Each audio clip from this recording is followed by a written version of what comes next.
is Eden Casteel, I'm the president of Rhode Island Nats, and I have survived recitals. Raise your hand if you too are a recital survivor. That's why we're here. So, you've had a wonderful time today, right? We've learned so much about all these things we're going to go and apply in our studio. But why? So they can perform. And that's what I'm here to talk to you about, is this other aspect. How to schedule performance or structure performances so that way they really benefit your students. And they can also be fun for you and not be soul-sucking trials of human endurance. Right? That phrase is going to come up more than once. All right. So, how do I get through there? So, moving on. So, you have two handouts for me. You've got the one that's actually all of these slides, but then there's also a second handout which has a little more detailed information, so you can kind of refer back and forth. But this is totally subjective. My opinion, one counts. So, what's a recital for? All right, you can showcase your student progress, evaluate your student skill, promote your studio, give performance experience, and benefit and strengthen your studio community. This works whether you're a college teacher or an independent teacher. But I'm assuming that most of you in here are kind of a hybrid. So you're doing college teaching, you've got a few private students who need to perform, or you're really independent and this is your lifeblood, right? So either way, it's kind of important, and these are the reasons we do this, right? So it's a culminating event. All right. I used to do regular recitals where I rented a church or I found a Grange or something that had a really crappy piano, and we rehearsed for a year, and then everybody stood up and sang one song, and we had punch, right? And I was a veteran of those when I grew up as well. But is that the best format for your students? You got to think about it. Sometimes it is, and I'm not, no disrespect, okay? If that's what you do, and if that's what you have available to you, or if that's what your college or university requires you to do, to be in that facility. But you probably have some flexibility, and it's worth exploring, and it's worth thinking about. So, these are the reasons I said goodbye to the recital in the big room. What I noticed is that most of my students are really performing with a single piano anywhere. That was the number one reason. So why is that the culminating event of what I do with them? So I realized that what I gave them wasn't really benefiting them when they were trying to go out in the field. They were all going to other places to sing. Coffee houses and church and solos and things like that. So it wasn't, I wanted to match what they were learning with me with what they were going to be performing. The venue didn't match the music because I just couldn't do, Wicked in front of an altar. Limited rental availability and the prices were going up. The students and the families, I've heard this over and over again. You've probably seen this on all of the Facebook pages for the independent voice teachers thing or the professional voice teachers. Half of those comments are about crappy recitals, right? And about problems with recitals. And they talk about how they can't get people to commit. Or people commit, but then they back out at the last minute. And I don't know why. Well, I know why. It's because they're not enthusiastic about it. For some reason, there's some disconnect. Why is there disconnect there? You gotta know. And if you don't know, you gotta ask. So, the music for many songs doesn't sound good with single piano. A lot of stuff doesn't sound good anymore. Some singers need amplification and some don't. So it was hard to go back and forth. Not all singers were performance ready at the same time. That's a huge one, right? You get people who haven't finished memorizing, or they come in late in the year to your studio. What if they come in and they're May and they're great, but your recital's 4 weeks later? You want to get them while they're hot, right? Get them in. So if you only have one event a year, that's tough luck, right? It's costly to rent spaces, and let's face it, sometimes we're just bored. How many times can you do cargo in? So, well, yeah, you can do it a lot, and you need to do it a lot, but there are alternatives. So, some alternatives. I just wrote down here. This is my living room. This is my student, Kathy. And so she's sitting here rehearsing for her one-woman show, her second one with me. But I just wrote down a whole bunch right here, and they're also on your white page there's a list as well. And I'm sure you have about 5 million more you can think of. So I've done recitals in some of these locations, but not all of them, but they're all on my list of potentials. So community events, all kinds of private facilities and rooms. You can collaborate with other studios. You can pick the weirdest holiday of the year. And if you don't want to do something in person where you have a gathering of people, there's always online. Any of you have done an online recital before? Oh, yeah, they're fun. They're coming, right? You use Facebook Live, or you use Zoom, Vimeo, or Instagram, and you can give an entire recital online from your own studio. You can also just do little sneak previews. So it's a wonderful, very quick way. And so if you have a student who all of a sudden realizes, I can't come to the recital because my cousin's getting married. Then right before your big recital, you get them into the studio and you do 30 minutes or 3 songs or whatever. And so that way they get to participate. And then you put that on your Facebook studio page, or you load it to YouTube and you distribute it around. So they get the payoff, they get the experience of performing. They still get to participate. So there's all kinds of options. So expand your thought of what a recital is and what a culminating performance is. It will make you happier, it will make your students happier, and they still progress, because that's the goal. The one at the bottom, fundraise for a cause and perform on site. I think that's really important. So a lot of times when we're thinking about coming up with an event or a performance, performing isn't an end in itself. But if you pick a charity, or if you pick a cause you believe in, and you do a performance for it, everybody shows up. You get twice as many people who come to your event. So if you're fundraising for your local animal shelter, do it at the shelter. Saying how much is that dog in the window? Leave everything around it. Or do classical music at the shelter. That's okay too. But when you have that other organizing principle, it helps drive everything you do. So it's not just, well, it's time, it's the end of the year, we gotta hold this event. No, we're doing it for the cause. Then everybody's really enthusiastic and shows up. And you didn't change a thing. You didn't have to change your repertoire, you didn't have to change anything. All that you did was change an organizing principle. All right. The big ask. So what you wanna do is, when you're getting in that planning mode, is really talk to your students. Ask your students and their families. What would you love to have happen with your performing this year? Or in 5 years, right? Going back to how do you see yourself in 5 years? Very rarely are they going to say, I see myself at Carnegie Hall, singing Rossini, right? Most of the time it's going to be, I want to be on Broadway, right? I want to be a rock and roll star, I want to be a Ariana Grande. But you might get a Pavarotti, you might get a Renee Fleming. And you can ask the same question in a few different ways, just to make sure that you're getting the right answer, right? So they're trained to say, well, I want to improve my voice. You need to know what their performance goals are, or what their performance dreams are, and then you can start tailoring everything towards that, all right? So if you can't provide it, you say, oh, my studio is just not built to do, pop performance. That's okay. Help them figure out how to do it. You can still prepare them for it and still have that joy. You don't have to produce that kind of a show. But really ask them carefully what they're looking for.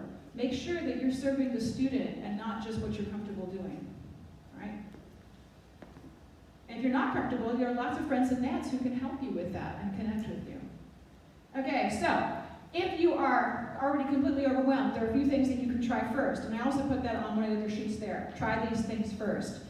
Just simply, if you're going to do a solo recital with a grand piano in a space, augment the solo piano a little bit. Try a little bit of percussion, or try a guitar, try ukulele. If you're really brave, you can also try switching to some backing tracks for jazz, and you do some light karaoke, with or without amplification. Kind of get your feet wet with that a little bit. Instead of just simply one solo per person, do the duets, do the trios, do the ensembles. Have parents sing with their children. Vary it a little bit. Miscast your shows. If you haven't done that already, it's super fun, right? So all the tenors sing the ingenue songs, and vice versa. All the basses sing the soprano stuff. It's super fun. You can use musicnotes.com to get the correct keys for all of these things. But start varying things. Get out of your pattern. Do frequent, smaller, shorter events instead of one big one in May or June. Okay? Have one October 1st. Have one March 8th, whatever. Do them at really weird times. I'm doing one tomorrow. Stupid me. Never should have done it. I did one on Mother's Day last year and it was fine, right? So I got all the mothers who really didn't want brunch. But then I'm doing one on Father's Day tomorrow. Big mistake. I've got 12 singers, and the ones who have taken their fathers out, they're not coming. But I'll never do it again. It was a big mistake. So I thought it was a minor holiday. How stupid was that? Actually, I thought all the fathers would say, hey, let's go see a show. I was wrong. They all want to go golfing, right? So, mistake. But I'm also not crushed because I did one on March 31st. I'm doing one tomorrow. My next one is scheduled for September 22nd, and the one after that is December 1st. So I have students who say, I can't come tomorrow because it's Father's Day. Oh, well then you're booked for September 22nd. So they're already thinking ahead that way. Last one, try announcements and pattern instead of programs. That's an easy thing you can do. I see this again online on all the Facebook pages. They're all talking about, oh, my program is incorrect. They got the birth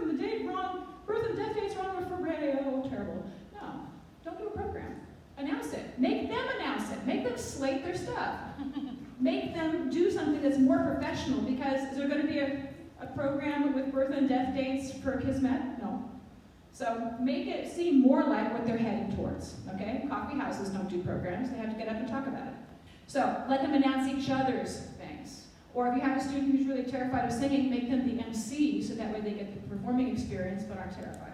So I think I haven't done programs in years. I put it online. I create a Spotify list, actually, while the songs we're doing, and I use that instead as advertising to kind of prime the pump. So, save paper. All right, other things. If a student can't make a recital, film them ahead of time or film them afterwards, and then share that online. It can work really well. Instead of learning one song from a show for the recital, if they can't make the recital, consider learning the entire role. Have them study that and do it over a longer period of time. That's better for the student in many cases. I'm about to switch to that concept myself. And then collaborate with other teachers. So that doesn't fall entirely on your shoulders. Instead, get with the other people in your town and do a multi-recital. Sometimes they don't want to collaborate. That happens, but you can extend the invitation, and sometimes they will. Or if it's not voice teachers, collaborate with instrumentalists, collaborate with dance studios. I'm desperately trying to get the guys from the Fred Astaire studio in my town to let my singers come in and be all the singers for a dance night sometime. So I think it's going to happen by the end of the year, but I'm more organized than he is, so All right, so I'm just going to go kind of fast on this, because I know we're tired. So, how I do a showcase in my independent studio. I don't call them recitals anymore, I call them showcases. I do about 5 per year. I'm actually going to make them a little bit further in between, because I'm a little tired. But it's been really fun to try them out and to give my students so many chances to perform.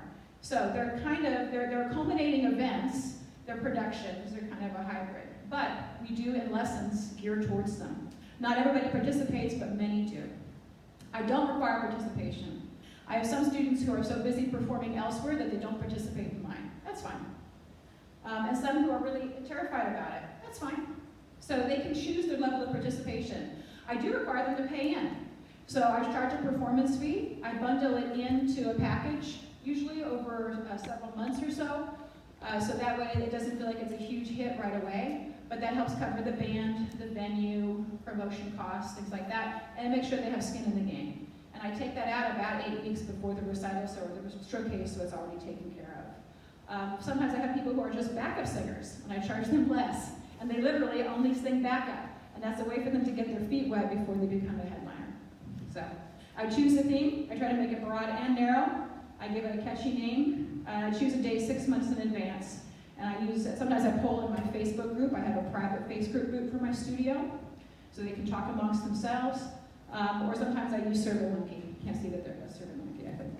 Or whatisgood.net. That's a good one too. You can list a bunch of available dates, and then people will tell you if they're good or not. So my theme for tomorrow is 1980s prom. And I have 24 songs. And I have 12 singers. Some of them are ensembles, so it's really fun. But the opening is Mickey by Tony Basil. Okay. And the closer is Footloose.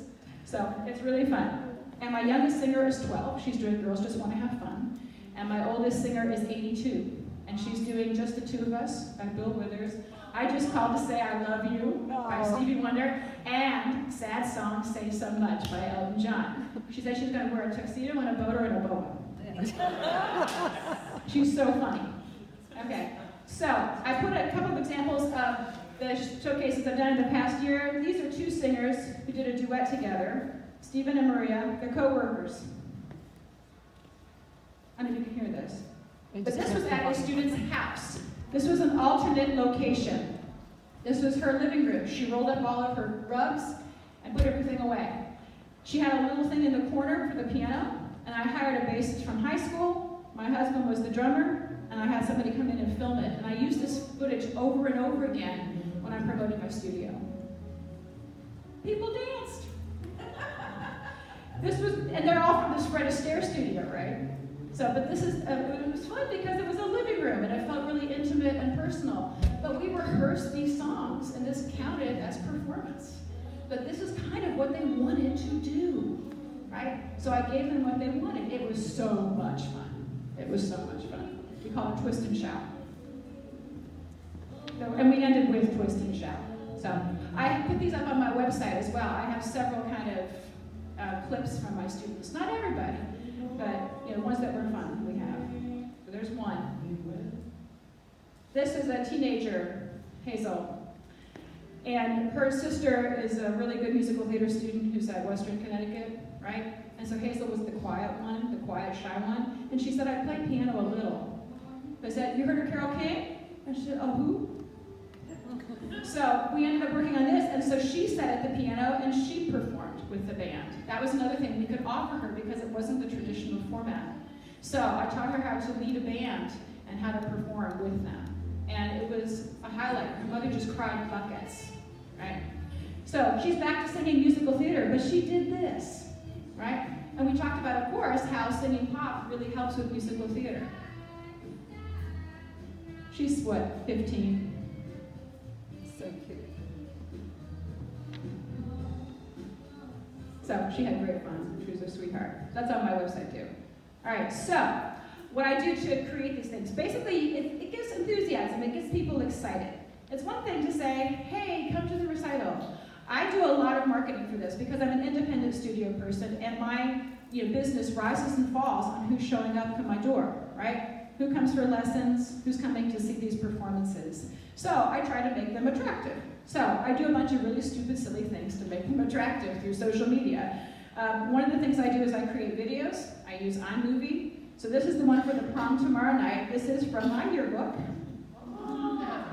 That's not me. That's Mary. That's Paula Handy. That's Marcy Myrick. Okay, but yeah, Mary Jane Friday's house really was a good place to party, and I never got to go. This took me about 2 hours to make. These are all my students performing tomorrow night. These are their pictures of them from the 80s. That really is Robert Redford.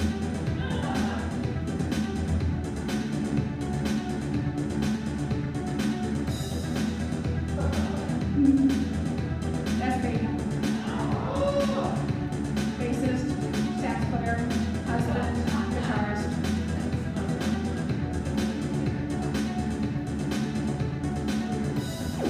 Fun, huh? Right, yeah.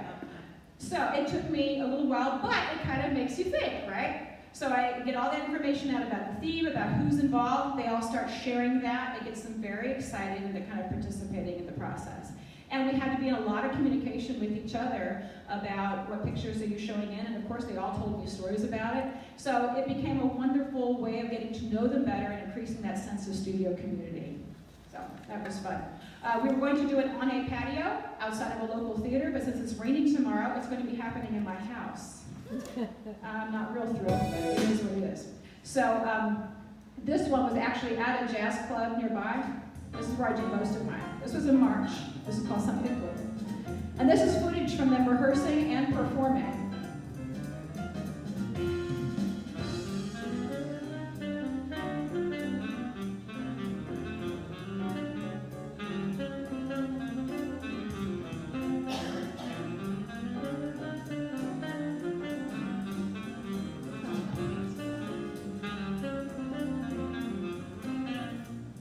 So I also charge admission to these, so it makes it feel more like a thing, right? So I give some complimentary tickets to the parents or to the family members for those who are participating, so that way they can give them away. It increases enthusiasm and they get a little something for something.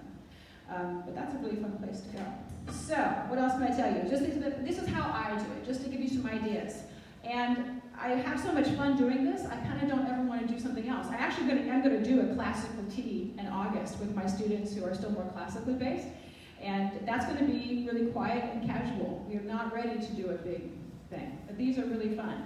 And you may take these ideas and just borrow from them, okay? If you only do one thing out of that, you can just do a couple of things out of that. Ask one of your students to make you one of these little videos, or ask them to film themselves performing at the end of a lesson and put it on Instagram. So all of that stuff really can help kind of change a little bit of the dynamic of your studio, make it more interactive, make it more fun, make them engage deeper with you and with the other students. That makes everybody happier. So my smaller showcase had 3 performers. Each of them did a 30-minute set, and I'm actually moving into doing that again, doing kind of longer sets with people, and then going actually into one-person shows. I'm going to be collaborating with a couple of people who actually coach full-length shows. A cabaret artist and a singer-songwriter coach. to coach my students. I want to be involved with it. I don't want to give them up completely.